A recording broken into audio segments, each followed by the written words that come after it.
आपने दर्शन किया चंद्रशेखर बाबा का?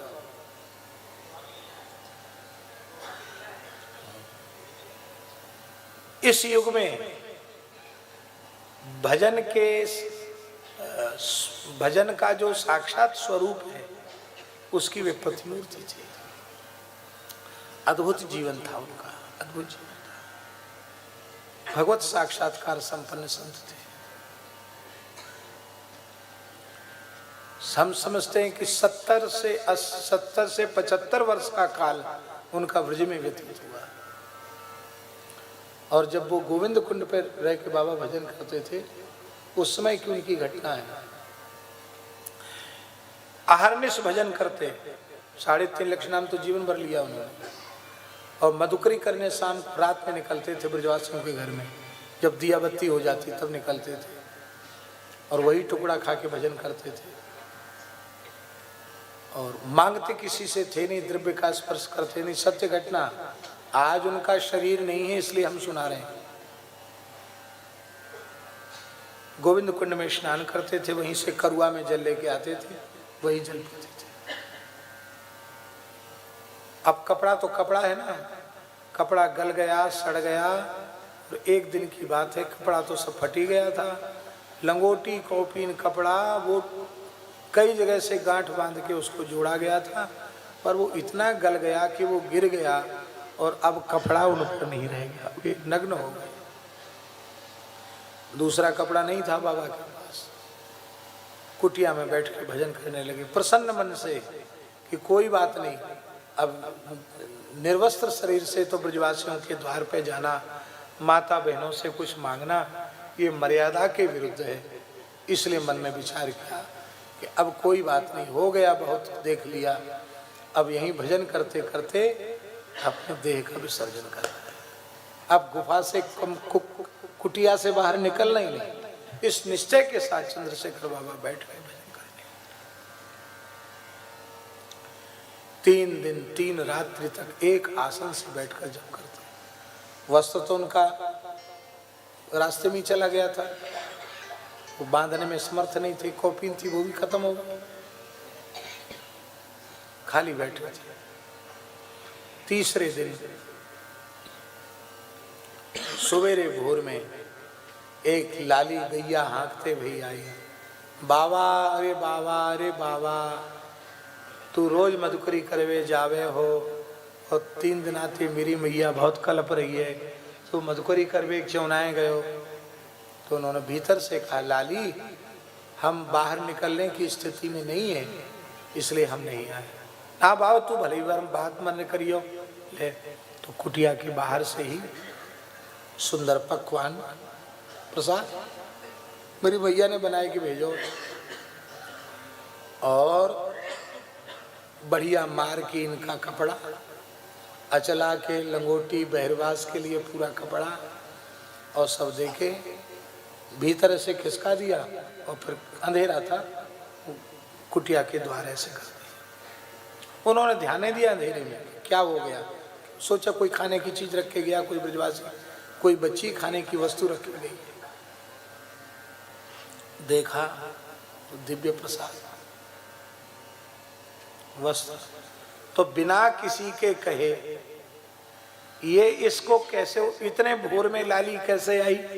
कपड़ा देने और भोजन देने आई, कैसे आई?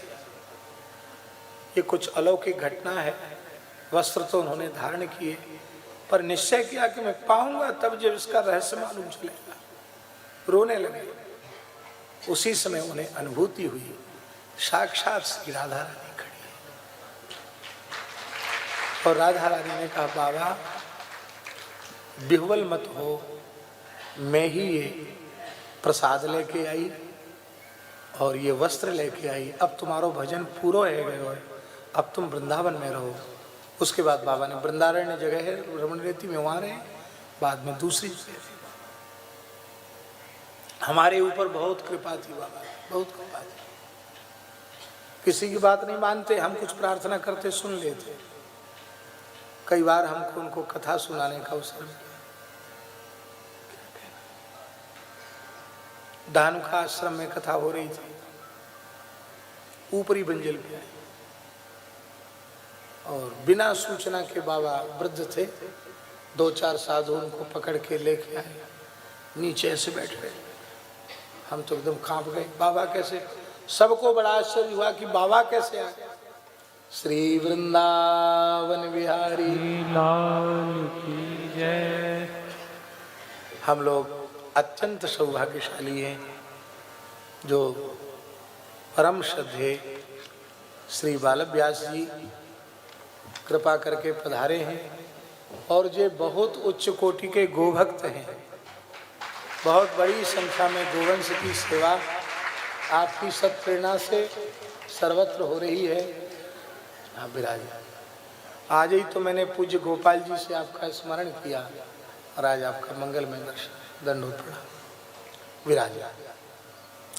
तो दास स्मरण कर रहा था कि क्या कह रहे थे हम? हाँ, बाबा आ गए।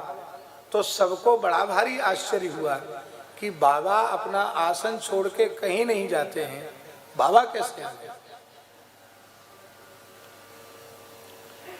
और हमारी उस मोहल्ले में कथा होती, बाबा वहां पहुंच जाते थे।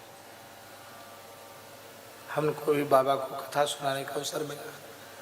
भगवत धाम जाने के 2 दिन पूर्व हमको हरिद्वार जाना था, बाबा से मिलते हुए गए तो वो ऑक्सीजन मास्क वगैरह सब लगा हुआ था। बाबा को बहुत शारीरिक रूप से विकल अवस्था थी और लोग मना कर रहे थे उनके पास जाने के लिए, और उनसे उस अवस्था में बातचीत का भी प्रश्न नहीं।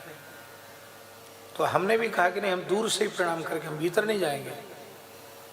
पर किसी बाबा के अनुगत ने कह दिया, दास का स्मरण करे कि बाबा आए हैं। उन्होंने इशारा के बुला कर भीतर ला। भीतर हम गए। नेत्र बंद थे, किसी को नहीं देख रहे थे। हमको उन्होंने नेत्र खोल के देखा, ऐसे करे और अंतिम चौपाई हमको जो अपनी वाणी से सुनाई, अब मोहि भाव भरोसा हनुमंता, बिनु हरि कृपा मिले नहीं संता। ये अंतिम पंक्ति थी उनके मुंह से निकली।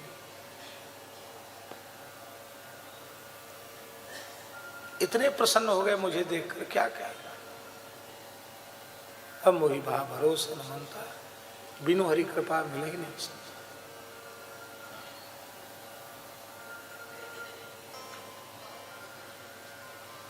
ये हम इसलिए निवेदन कर रहे हैं कि आप संदेह मत करो, आज भी ऐसे संत हैं जिनको धाम के दिव्य चिन्मय रसमय स्वरूप का साक्षात अनुभव होता है अथवा अनुभव हुआ है।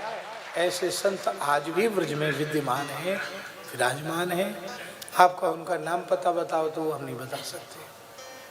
सोई जाने जेहु देहि जनाई, जानत तुम्हें तुम्हें भेजा।